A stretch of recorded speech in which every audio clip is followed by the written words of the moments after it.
प्यारे भाई और बहनों, आज हम ब्रह्म सूत्र के 15वां सूत्र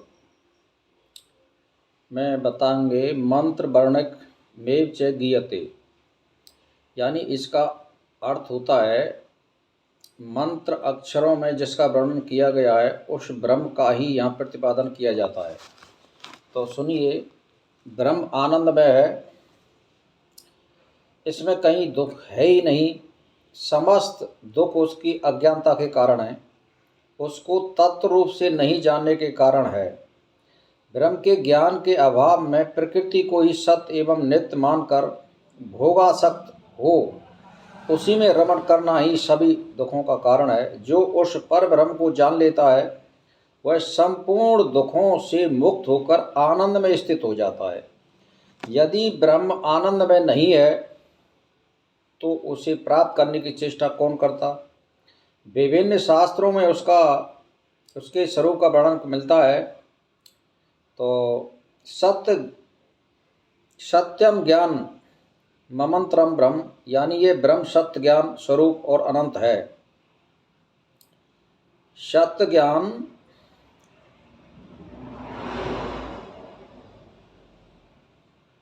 मंत्रम ब्रह्म, यानी सत्य ब्रह्म सत्य ज्ञान स्वरूप और अनंत है। वही मंत्राक्षर है जिसमें ब्रह्म का वर्णन किया गया है। उसी ब्रह्म को ब्राह्मण ग्रंथों में आनंदमय कहा गया है। यह सृष्टि आनंद से ही उत्पन्न होती है, आनंद में ही स्थित है, आनंद में ही विलीन हो जाती है। आनंद का अर्थ प्रसार भी है, जो निरंतर विकास को प्राप्त होता जाए, जिसकी निरंतर वृद्धि होती जाए, उसे ही आनंद कहते हैं। इसी प्रकार सभी मंत्राक्षरों में आनंदमय शब्द का ब्रह्म का वाचक है, अन्य किसी का नहीं। तो ये आप समझ रहे हैं कि जो आनंद के बारे में जो बात बताई जा रही है, आनंद उससे कहते हैं कि शुभ कर्मों की वृद्धि होती चली जाए, उसी में आनंद होता है। परमात्मा की प्राप्ति होती चली जाए और दिन रात हमारी वृत्ति बढ़ती चली जाए, उसको आनंद कहते हैं। तो वो कहाँ प्राप्त होता है? वो हमें समाधि में प्राप्त होता है। तो इसमें दूसरा जो सूत्र है 16वां, उसका मतलब है नेत्रो अनुपत्ते, यानी ब्रह्म से भिन्न जो जीवात्मा है वह आनंद में नहीं हो सकता, क्योंकि पूर्वापर के वर्णन से यह बात सिद्ध नहीं होती है। तो इसमें बताया गया है कि सूत्र में बार में स्पष्ट किया गया है कि इस सृष्टि की रचना आनंद से ही हुई है। यह आनंद ही स्थित है, अंत में आनंद में ही प्रविष्ट होती है और आनंद ही ब्रह्म है। तो तैत्तिरीय उपनिषद में 3:6, इसी प्रकार उसी उपनिषद में 2:6 में कहा गया है कि उसके विचार किया गया कि मैं बहुत हो जाऊं, उसी तप संकल्प करके समस्त जगत की रचना की। वह ब्रह्म ही आनंदमय है जिसे सृष्टि की रचना की। यह जीवात्मा का सूचक नहीं है, क्योंकि जीवात्मा सर्वज्ञ नहीं, अल्पज्ञ है और सीमित है, बंधन में है। उसकी शक्तियाँ सीमित हैं, जिससे वह सृष्टि की रचना नहीं कर सकता। अंत आनंदमय शब्द ब्रह्म का ही वाचक है, जीवात्मा का नहीं। तो ये जो हमारे आज जो 15 और 16 में जो बताई गई है बात, ये आनंद के बारे में है दोनों मंत्रों में। इसका मतलब ये होता है कि आनंद से ही सारी चीज़ की वृद्धि होती है और आनंद केवल परमात्मा में प्राप्त हो सकता है और वो हमें समाधि में प्राप्त होता है। तो इसीलिए आनंद में हमें मतलब ये है कि समाधि में प्राप्त होगा, इसको ध्यान में दे लीजिए। अब इसमें 17वां जो सूत्र दिया है वो यह है कि भेद व्यय पदेशाच्य, यानी जीवात्मा और परमात्मा को एक दूसरे से भिन्न बताया गया है। इसीलिए च भी और आनंद में सब जीवात्मा का वाचक नहीं हो सकता है। जीवात्मा और परमात्मा को एक दूसरे से भिन्न बताया गया है, इसीलिए भी आनंद में सब जीवात्मा का वाचक नहीं हो सकता है। तो जीवात्मा परमात्मा में भेद है। जीवात्मा एक देशी है और परमात्मा व्यापक है, सर्वव्यापी है। जीवात्मा अनेक हैं, परमात्मा एक है। जीवात्मा राग द्वेष पुरुषार्थ सुख दुख जानना आदि गुणों वाली है। परमात्मा इससे परे, इसका साक्षी मात्र है।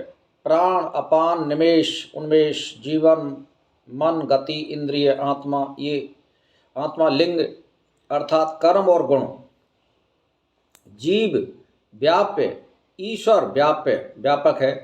जैसे शरीर में जीवात्मा रहती है, वह जीवात्मा में परमेश्वर का व्यापक है। वह जीवात्मा से भिन्न रहकर जीव के पाप पुण्यों का साक्षी होता है। जीवात्मा भोग और उसके फल का भोक्ता होता है, परमात्मा दृष्टा मात्र होता है। यानी परमात्मा शरीर में जीव को प्रवेश कराकर स्वयं जीव के भीतर अनुप्रविष्ट हो जाता है।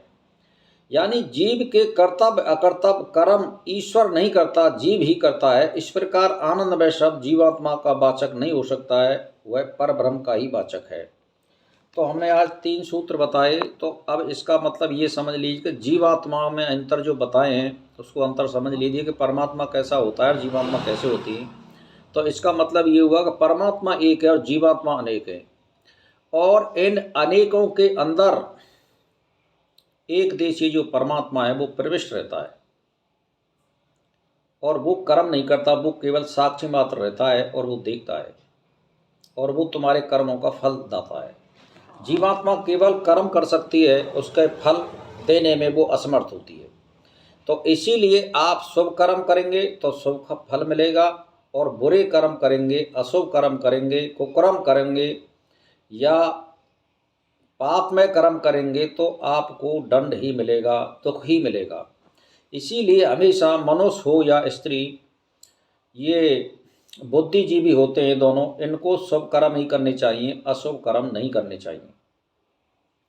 तो भाइयों बहनों से मेरा तो मतलब एक ही है कि आप शुभ कर्म करते रहिए और दुखों का अंत करते रहिए, और अच्छे साधु संगत, श्रवण मनन ग्रंथ पढ़ते रहिए, और ईश्वर से यही प्रार्थना कीजिए कि हमें अच्छी बुद्धि दें और सद्मार्ग की ओर ले जाएं हमें, और सद्गति प्रदान करें, और दुखों से हमेशा हमें दूर रखें, यही प्रार्थना करें। इसी के साथ आज मैं 17वां जो सूत्र है वो सुना चुका हूँ। 18वां सूत्र कल करेंगे और वो आपके लिए बताएंगे। इसी के साथ मेरा प्रणाम।